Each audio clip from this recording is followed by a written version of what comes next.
இங்கு கூடியிருக்கும் அனைவருக்கும் முதற்கண் வணக்கம். అందరికీ నమస్కారం.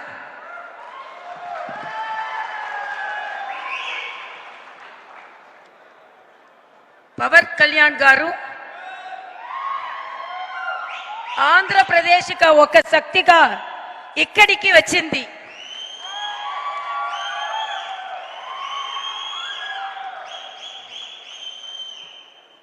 పవన్ కళ్యాణ్ గారు మీ సుదర్శన స్వాగతం. మీరు మా దగ్గరకు వచ్చినందుకు నాకు చాలా సంతోషంగా ఉన్నది. మీరు ఇక్కడికి వచ్చినందుకు నాకు సంతోషంగా ఉంది. నాకే కాదు, తమిళనాడుకు సంతోషంగా ఉన్నది. మీరు సుదర్శన మాకు బలాన్ని ఇస్తుంది. మీరు సుదర్శన మాకు బలాన్ని ఇస్తుంది. So I am really very happy to receive you. இங்கு கூடியிருக்கும் அனைவருக்கும் முதற்கண் என் வணக்கத்தை தெரிவித்துக் கொள்கிறேன். மரியாதைக்குரிய பவன் கல்யாண் கார் அவர்களை தமிழகம் வருக வருக வருக என இரு கரம் கூப்பி கையொலி எழுப்பி வரவேற்கிறது. இன்று இவரின் வருகை தமிழகத்தில் ஒரு மிகப்பெரிய மாற்றத்தை ஏற்படுத்த போக இருக்கிறது. தமிழகம் ஆன்மீக பூமி என்பதை இவரின் வருகையினால் நாம் நிரூபிக்க போகிறோம். தமிழகம் என்றுமே ஆன்மீக பூமிதான். இது பெரியாரின் மண் அல்ல, பெரியாழ்வாரின் மண். இது அண்ணாவின் மண் அல்ல, ஆண்டாளின் மண் என்பதை நிரூபிப்பதற்காக பவன் கல்யாண்ஜி அவர்கள் வந்திருக்கிறார்கள். அவர் வந்தவுடனே அவருக்கு மரியாதைக்குரிய அண்ணன் நயினார் நாகேந்திரன் அவர்கள் தலைமையில் இன்று நாம் வேல் கொடுத்தோம். அன்னை பகவதி தன் மகன் முருகனுக்கு வேலை கொடுத்து இங்கே உள்ள அசுரர்களை அழிக்க வேண்டும் என்று கொடுத்தார்கள். அதே போல மரியாதைக்குரிய பவன் கல்யாண் அவர்கள் அறுபடை வீடிற்கு சென்று முருகனின் பக்தனாகவே இங்கே வந்திருக்கிறார்கள். அவர்களின் கையில் வேலை கொடுத்து உங்களின் வேலை ஆந்திராவில் மட்டுமல்ல தமிழகத்திலும் இருக்கிறது என்பதை உறுதி செய்வதற்காக நீங்கள் இங்கே வந்திருக்கிறீர்கள். இங்கே இந்த கூட்டத்திற்கு தலைமை தாங்கி கொண்டிருக்கும் மரியாதைக்குரிய அண்ணன் நயினார் நாகேந்திரன் அவர்களுக்கு முதற்கண் என் வணக்கத்தை தெரிவித்துக் கொள்கிறேன். உங்கள் தலைமையில் மரியாதைக்குரிய சகோதரர் பவன் கல்யாண் போன்றவர்களின் துணையோடு நிச்சயம் தமிழகத்தில் மிகப்பெரிய மாற்றத்தை நாம் ஏற்படுத்துவோம் என்பதை இங்கே உறுதியாக நாம் சொல்ல இருக்கிறோம். அது மட்டுமல்ல, இங்கே நிகழ்ச்சிக்கு வந்திருக்கும் மரியாதைக்குரிய நமது பொறுப்பாளர் திரு அரவிந்த் மேனன் அவர்களுக்கும் மரியாதைக்குரிய பொறுப்பாளர் சுதாகர் ரெட்டி அவர்களுக்கும், சுதாகர் ரெட்டி அவர்கள் சொல்லும் பொழுது சொன்னார்கள், பவன் கல்யாண் அவர்களின் குடும்பத்திற்கும் அவருக்கும் 30 ஆண்டுகால தொடர்பு என்று சொன்னார்கள். அவருக்கும் எனது வணக்கத்தை தெரிவித்து, இங்கே அனில் ஆண்டனி அவர்கள் இளைஞராக இருந்து எங்களுக்கு வழிகாட்டி கொண்டிருக்கிறார். அவருக்கு எனது வணக்கம். இங்கே அண்ணன் சக்கரவர்த்தி நாயுடு அவர்களுக்கும் எங்களது வணக்கம். அதே போல அண்ணன் ராதாகிருஷ்ணன் அவர்கள் பவன் கல்யாண் அவர்களின் தளபதியாக தமிழகத்தில் இணைந்து கொண்டிருக்கிறார். அவருக்கும் எங்களது வணக்கத்தை தெரிவித்து, என்னோடு இந்த நிகழ்ச்சிக்கு ஒருங்கிணைப்பாளராக இணை ஒருங்கிணைப்பாளராக பணியாற்றி கொண்டிருக்கும் அண்ணன் மரியாதைக்குரிய நாராயண் திருப்பதி அவர்களுக்கும், இந்த நிகழ்ச்சிக்காக அத்தனை ஏற்பாடுகளையும் செய்வதில் உதவிய அண்ணன் அர்ஜுன் மூர்த்தி அவர்களுக்கும் எனது வணக்கம்.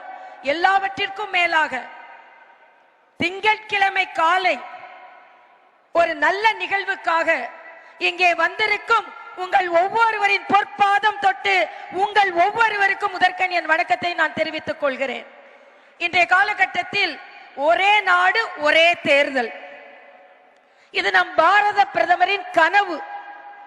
ஏன் ஒரே நாடு ஒரே தேர்தல் நமக்கு வேண்டும் என்றால், இன்றைய காலகட்டத்தில் ஒரு தேர்தல் நடந்தது என்றால் அந்த தேர்தலுக்கு 10,000 கோடி செலவழிக்க வேண்டி இருக்கிறது.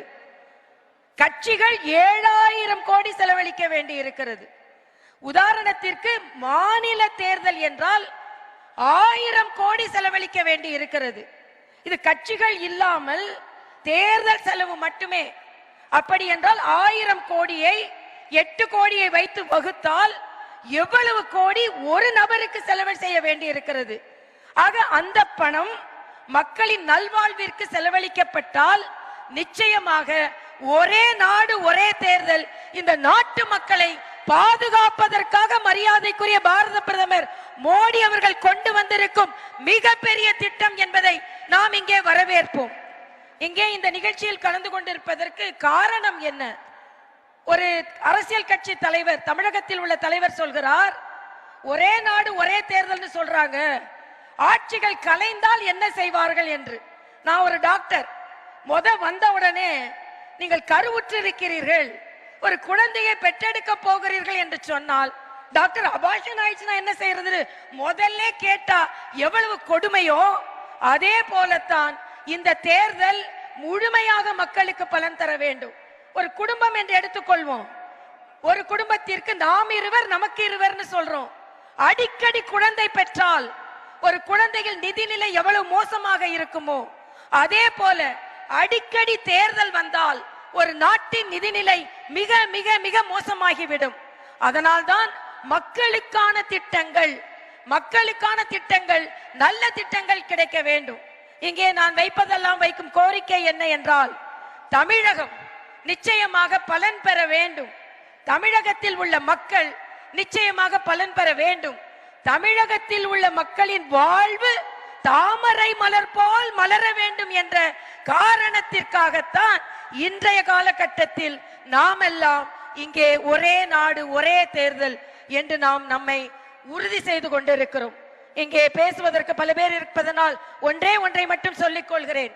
நான் மகப்பேறு மருத்துவமனை என்றால் ஒரே வார்த்தையில் சொல்கிறேன், ஒரு குடும்பத்தில் அடிக்கடி குழந்தை பெற்றால் அந்த குடும்பம் எந்த அளவிற்கு செல்வத்தில் தடுமாறுமோ, அதே போல ஒரு நாட்டில் அடிக்கடி தேர்தல் வந்தால் அந்த நாடு நிலை மாறும், தடுமாறும். அதனால் ஆரோக்கியமான குழந்தைகளை பெற்றெடுக்க வேண்டும், நல்ல மக்கள் திட்டங்கள் நமக்கு வர வேண்டும். அதனால் ஒரே நாடு ஒரே தேர்தல் இங்கே வர வேண்டும். ஒரே நாடு ஒரே தேர்தல் வர வேண்டும் என்றால் இங்கே நமது இயக்கம் பல பெற வேண்டும். அதற்கு பவன் கல்யாண் போன்றவர்கள் எல்லாம் நமக்கு உதவி செய்வார்கள் என்று சொல்லி, ஒரே நாடு ஒரே தேர்தல் வர வேண்டும் என்றால் பாரத தேசம் முழுவதும் தாமரை மலர்ந்ததை போல, நான் அடிக்கடி சொல்வதை போல, சூரியன் உதிக்கிறதோ இல்லையோ, கைகள் உயர்கிறதோ இல்லையோ, தாமரை மலர்ந்தே தீரும், தாமரை மலர்ந்தே தீரும், தாமரை மலர்ந்தே தீரும். அதற்கு ஒரே நாடு ஒரே தேர்தல் வர வேண்டும் என்றால் நாமும் இங்கே பலம் பெற வேண்டும் என்று கூறி உங்களிடம் விடை பெறுகிறேன். நன்றி, வணக்கம்.